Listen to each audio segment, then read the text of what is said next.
Welcome to KT media. This is Krishna Teja and Bigg Boss reviews కోసం మీరు wait చేస్తుంటారని తెలుసు, అందుకే ఫాస్ట్గా వచ్చేసాను. ఈ రోజు అయితే డే 36 ఎపిసోడ్ 37లో ఏం జరిగింది అంటే కనుక ఓజీ అండ్ రాయల్ సభ్యులు అయితే వచ్చేసారు. ఎందుకంటే బిగ్ బాస్ ఈ 5 వీక్స్ నుంచి చాలా డల్గా జరిగిన విషయాలు జరుగుతూ వాళ్ళ మోకాలు అంటే కొత్త వాళ్ళను ఓన్ చేసుకుంటారు, కానీ అలా కాకుండా కొంచెం సీనియర్స్ ఆల్రెడీ మూవీస్లో కానీ రకరకాలుగా ఎంటర్టైన్ అయిన వాళ్ళను మళ్ళీ తీసుకొని ఆల్రెడీ బిగ్ బాస్లో ఒకసారి సీజన్లో కొన్ని సీజన్స్లో ఆడి ఎలిమినేట్ అయిన వాళ్ళను మొత్తం తీసుకొని వచ్చి ఒక గ్రూప్గా ఒక రాయల్ గ్రూప్గా చేశారు. అలాగే ఇప్పుడు ఈ 5 వీక్స్లో ఆడుతున్న వాళ్ళను ఓజీ గ్రూప్గా, ఎందుకంటే ఒరిజినల్ గ్యాంగ్స్టర్స్ అని వాళ్ళకు ఒక బ్రాండ్స్ అయితే ఏర్పాటు చేశారు. ఇప్పుడు పవర్ ప్యాక్డ్గా ఇక్కడ 8 మెంబర్స్ ఇక్కడ 8 మెంబర్స్ అయ్యారు. వీళ్ళు ఆపోజిటే ఉంటారా లేదా వీళ్ళు కూడా ఇక్కడ ఉన్న సభ్యులు ఇక్కడికి వచ్చేటప్పటికి ఇంకా 2 మంత్స్ ఉంది కాబట్టి ఆ 2 మంత్స్లో ఏమైనా జరగవచ్చు, ఏదైనా జరగవచ్చు అనేది మాత్రం ఇప్పుడు నిన్న ఆడించిన విధానం. ఈ రోజు అయితే మాత్రం వాళ్ళ సభ్యుల మధ్యన ఇంటి సభ్యులు వన్ డే ఏం చేశారు అంటే కనుక ఇప్పుడు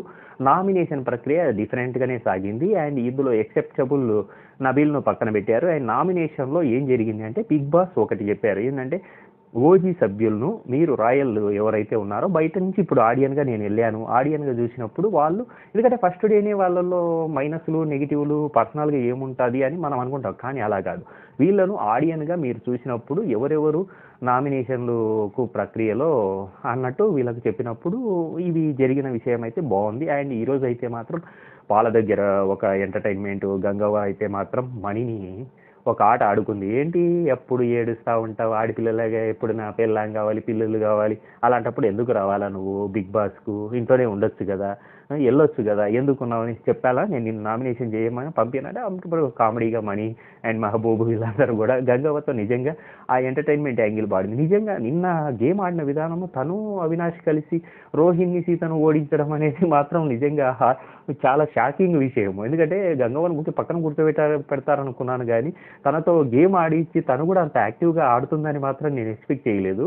నిజంగా తను కూడా మంచి పోటీగానే దిగింది. అండ్ ఎందుకంటే యంగ్ బ్యాచ్తో తను పోటీ చేసిన విధానం, అలాగే ఈరోజు పాల గురించి ఒక డిస్కషన్ అయితే నడిచింది. అలాగే వీళ్ళకు ఉన్న క్లాన్ ఓజీ సభ్యులకి ఏంటంటే వాళ్ళకు బెడ్రూము అండ్ రేషన్ గురించి వాళ్ళ హ్యాండ్ ఓవర్లోనే ఉంది. వాళ్ళు ఏమి ఇవ్వాలనుకుంటే, ఎందుకంటే వాళ్ళకు సరిపోగా వాళ్ళు ఈ రాయల్ ప్లాన్కు ఏమి ఇవ్వాలనేది వాళ్ళు డిసైడ్ చేయొచ్చు. కానీ ఇక్కడే వాళ్ళు పాల గురించి ఒక గొడవ అయితే, ఎందుకంటే అందరికీ నేనే టీ తాగుతుంటా కాఫీ తాగుతుంటా కాబట్టి పొద్దున్నే కాఫీ తాగకపోతే బాగుండదు అనేది ఒక టైప్ ఆఫ్ మెహబూబ్ కానీ వీళ్ళంతా నామినేషన్లో అదే వేయడానికి ప్రారంభమైంది. అండ్ ఈరోజు అయితే నామినేషన్ ప్రక్రియలో నిజంగా ఏం జరిగింది, నామినేషన్ ఏముంటుందబ్బా అప్పుడే వచ్చారు కదా వాళ్ళ గురించి వీళ్ళకి ఏం తెలుస్తుంది అనే థాట్లో ఉంటుంది. కానీ ఇక్కడ ఏంటంటే ఇప్పుడు నేను వెళ్ళాను, ఒక 5 వీక్స్ నుంచి వాళ్ళని చూస్తున్నాను కాబట్టి మీరు ఆడియన్గా ఏమనుకుంటున్నారు, ఎవరిని నామినేట్ చేయాలనుకుంటున్నారు అనే ఒక థాట్ని తీసుకొని ఇచ్చిన విధానం హ్యాట్స్ ఆఫ్. ఎందుకంటే వన్ డేలోనే వీళ్ళ గురించి ఏం తెలుస్తుంది అంటే ఒక మనము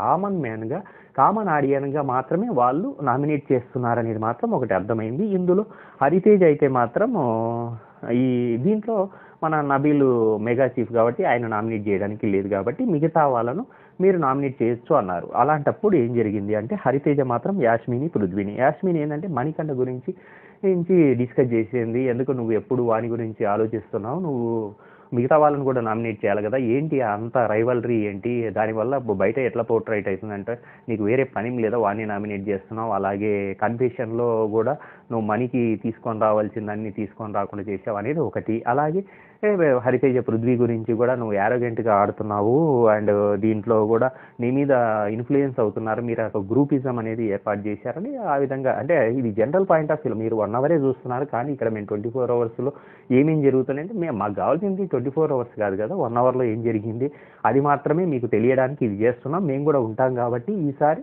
తెలిసే దాంట్లో నెక్స్ట్ వీక్లో ఆ నామినేషన్స్ అనేది ఎలా ఉంటాయనేది డిఫరెంట్గా ఉంటాయని చెప్పుకుంటూ వచ్చారు.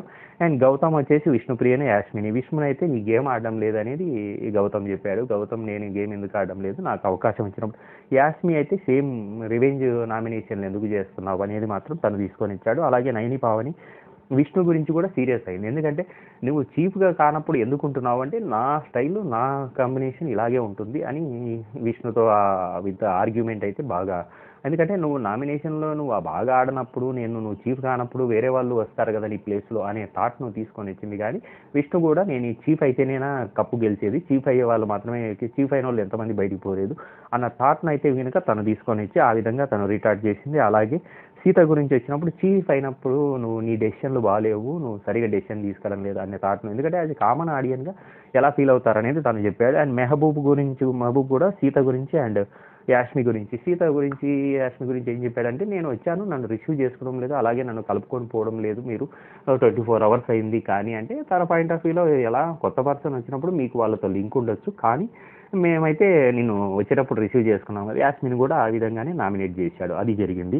దాని తర్వాత యాస్మి తర్వాత దీనిల మధ్యన వీళ్ళ డిస్కషన్లు ఫుడ్ దగ్గర కామెడీ తర్వాత ఈ గంగవ్వతో మరియు అవినాష్, హరితేజ వీళ్ళు డిస్కస్ చేయడం, ఈ బెడ్ వాళ్ళకి ఇద్దామేమో అనుకోవడం, ఇలాంటివన్నీ కూడా ఆ రోజు వన్ డేలో జరిగినవి ఇవి జరిగాయి. తర్వాత ఇప్పుడు నిజంగా మన టేస్టీ తేజ వంతు వచ్చినప్పుడు తను మాత్రం మణికంఠన్ నామినేట్, ఇంతవరకు ఈ ముగ్గురు ఎవరిని మణికంఠన్ నామినేట్ చేయలేదు, కానీ మణికంఠన్ నామినేట్ చేసిన వాళ్ళని నామినేట్ చేశారు. ఇప్పుడు మణికంఠ ఏంట్రా నువ్వు ఒకసారి, ఇప్పుడు ఎవరికి బాధలు లేవు.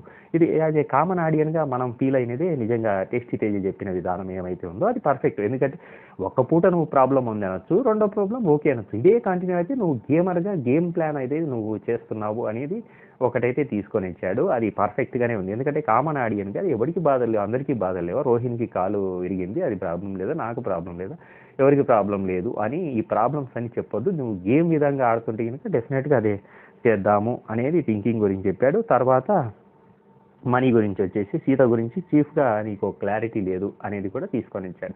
సీతను అండ్ మనీని మన టేస్టీ తేజ నామినేట్ చేశాడు. ఈ రోజుతో ఇది జరిగింది. ఇలాంటి మంచి రివ్యూస్ కోసం మన ఛానల్ను సబ్స్క్రైబ్ చేయండి, మీ ఫ్రెండ్స్కి షేర్ చేయండి. And this is Krishna Teja. Thank you.